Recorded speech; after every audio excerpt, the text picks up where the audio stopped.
नमस्ते, मैं हूं सुरेश कुमार एकलवे और आप देख रहे हैं बात सच है। समझने में थोड़ी देर लगी पर अंततः समझ आ ही गई।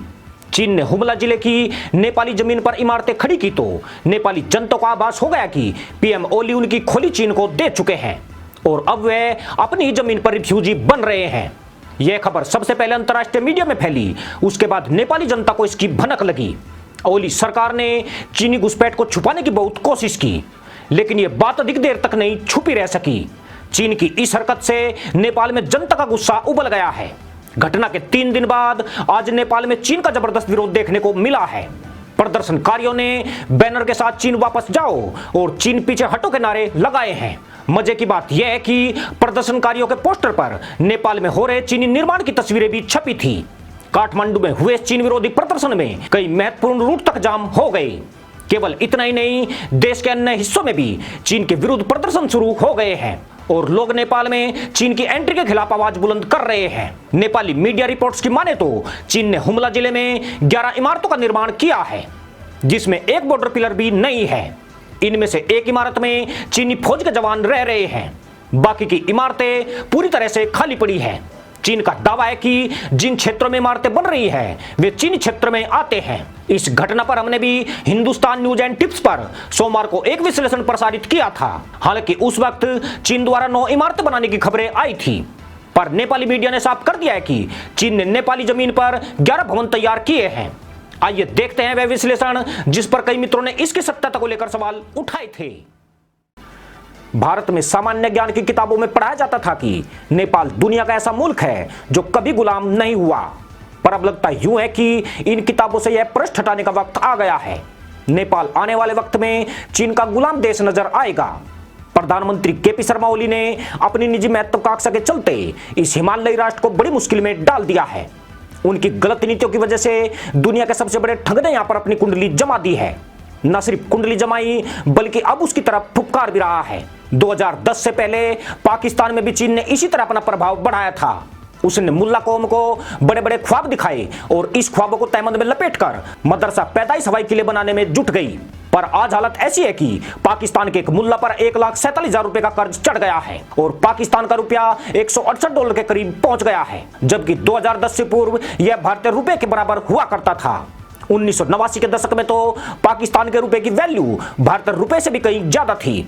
पर मुल्ला मुल्क में चीन घुसा तो इसका चूल्हा हर बीते दिन के साथ ठंडा होता चला गया। नेपाल में भी चीन ने तरक्की के ख्वाब दिखाए हैं, मगर जिस देश के शीर्ष नेतृत्व में भ्रष्टाचार हो वहां कितना भी निवेश करे या आर्थिक सहायता बांटी जाए उसके फलने फूलने गुंजाइश बहुत कम है। नेपाल में कहीं ना कहीं यही सब कुछ चल रहा है। पीएम ओली अरबों में खेल रहे हैं, जबकि नेपाली जनता गोबर में गेहूं तलाश रही है। पर इस तमाम रंग भस्म में चीन अपने मंसूबे तय कर चुका है। नेपाल को भारत से भिड़ाकर देश के नागरिकों का ध्यान पूरी तरह बांट दिया गया है। नेपाली बेखबर हैं और लफंडर ओली कर राष्ट्रवाद की पूंछ पकड़कर गहरे समंदर के बीच पैर मार रहे हैं, जबकि चीन ने आराम से नेपाल की जमीन पर लाल झंडे गाड़ दिए हैं। इस बार चीन के विस्तारवाद का शिकार नेपाल का हुमला जिला बना है। इस जिले के नामक गांव में चीन ने गुपचुप तरीके से भवन का निर्माण कर लिया है। भवन भी 1-2 नहीं बल्कि पूरे 9 बड़े बड़े भवन बनाए जा चुके हैं। केवल इतना ही नहीं, चीन इस इलाके में नेपाली नागरिकों के आने पर भी रोक लगा रहा है। पर सवाल यह नहीं है कि चीन इस पहाड़ी देश पर कब्जा कर रहा है, यह तो चीन के डीएनए में शामिल रहा है।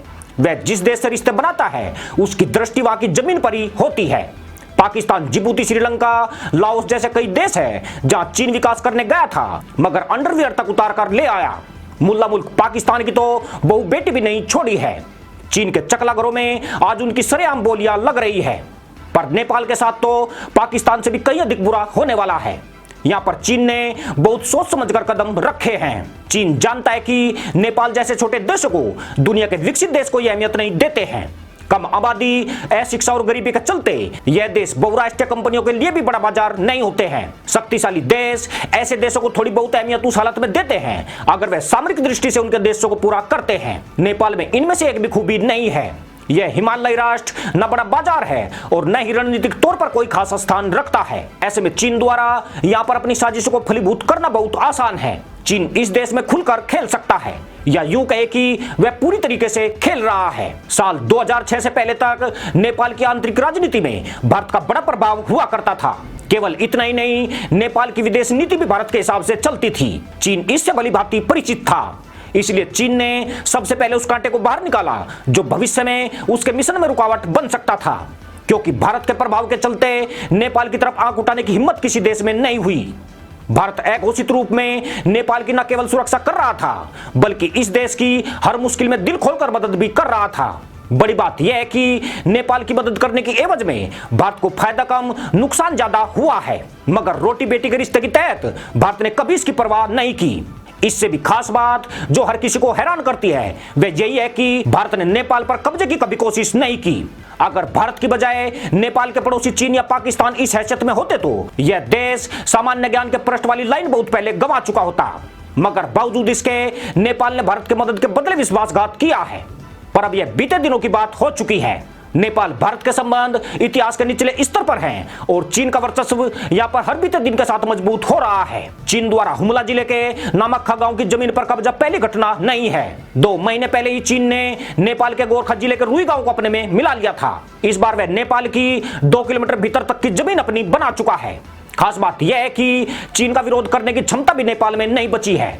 वह सैनिक शक्ति और कूटनीतिक तौर पर चीन के सामने कहीं नहीं टिकता है। इस मुश्किल से उसे अगर कोई बचा सकता था तो वह भारत था, मगर नेपाल ने चीन की चाल में फंसकर अपना सुरक्षा कवच खुद ही खंडित कर दिया है। ऐसे में भारत इस जयचंद मुल्क की हालत देखकर सिवाय मजे लेने के कुछ नहीं कर सकता है। नेपाल की इतनी भी औकात नहीं है कि वह चीन के सामने गर्दन उठा सके। इससे भी खास बात यह है कि नेपाल का सिवाय भारत के कोई दूसरा खास सहयोगी भी नहीं है जो अंतर्राष्ट्रीय मंचों पर नेपाल की आवाज पहुंचा पाए। इसलिए नेपाल चुपचाप अपनी जमीन को गंवाता जा रहा है।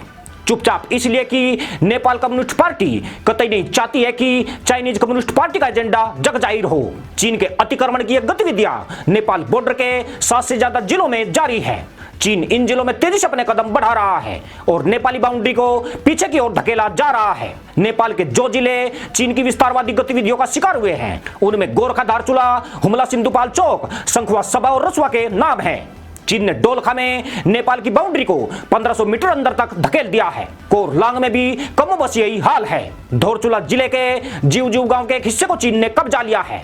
इस गांव के कई घर जो नेपाल में हुआ करते थे अब वे चीनी क्षेत्र में चले गए हैं। बड़ी बात यह है कि नेपाल का कृषि मंत्रालय भी एक रिपोर्ट में चीनी कब्जे की बात स्वीकार कर चुका है, मगर ओली सरकार इतने दबाव में है कि वह चीनी कम्युनिस्ट पार्टी की नाराजगी से बचने के लिए पूरे मामले पर खामोश बनी हुई है। उसकी यह खामोशी चीन की महत्वाकांक्षा को और बढ़ा रही है। खास बात यह है कि नेपाल को ऐसा कोई रास्ता भी नहीं दिख रहा है जिसमें वह चीन के सामने अपनी आपत्ति दर्ज करा सके। नेपाल के हर नागरिक पर 44,892 रुपए का कर्ज चढ़ चुका है। नेपाल पर कुल 733 अरब रुपए का विदेशी कर्ज है, जिसमें 150 अरब रुपए अकेले चीन के बताए जा रहे हैं। इस कर्ज पर चीन 6 से 8% तक का सूद वसूल कर रहा है। चीन ने नेपाल को यह रकम उसके इंफ्रास्ट्रक्चर को मजबूत करने और आर्थिक क्षेत्र के उत्थान के लिए दी है, मगर इससे नेपाल का उत्थान होने की बजाय पतन ज्यादा हो रहा है। नेपाल की जीडीपी 30 बिलियन यूएस डॉलर के करीब है, जिसमें उस पर घरेलू और विदेशी कर्ज जीडीपी का 24% हो गया है। यह इस गरीब मुल्क के लिए कोई शुभ संकेत नहीं है। यानी यह हिमालयी राष्ट्र बिल्कुल पाकिस्तान के नक्शे कदम पर चल रहा है, जो चीन द्वारा दिखाए गए तरक्की के ख्वाब में अपने भविष्य को चीन के पास गिरवी रख रहा है। चीन के विकासवाद का शगुफा भी उसके खिलौनों की तरह चमक दमक वाला जरूर है, पर खिलौनों की तरह उसके चलने की भी कोई गारंटी नहीं है। यानी चले तो 100 दिन तक, ना चले तो शाम तक भी नहीं। भारत ने नेपाल के सिर से अपना हाथ लगभग खींच लिया है। इस देश में भारत की दिलचस्पी लगातार कम होती जा रही है। यूं भी भारत को इस देश से सिवाय क्षति के कोई अन्य लाभ नहीं होता है। नेपाल देता कम है, भारत से लेता ज्यादा है। इस मुल्क ने सदैव भारत से भीख मांगी है। यह पहली बार है जब ओली के नेतृत्व में नेपाल आत्मनिर्भर होने की कोशिश कर रहा है।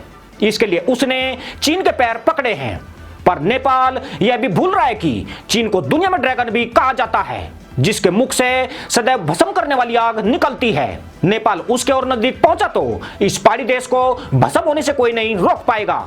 वैसे जमीन गंवाकर नेपाल चीन दोस्ती के नारे लगाना अच्छा है। इसी के साथ अनुमति दोस्तों, जय जवान जय किसान जय हिंद वंदे मातरम।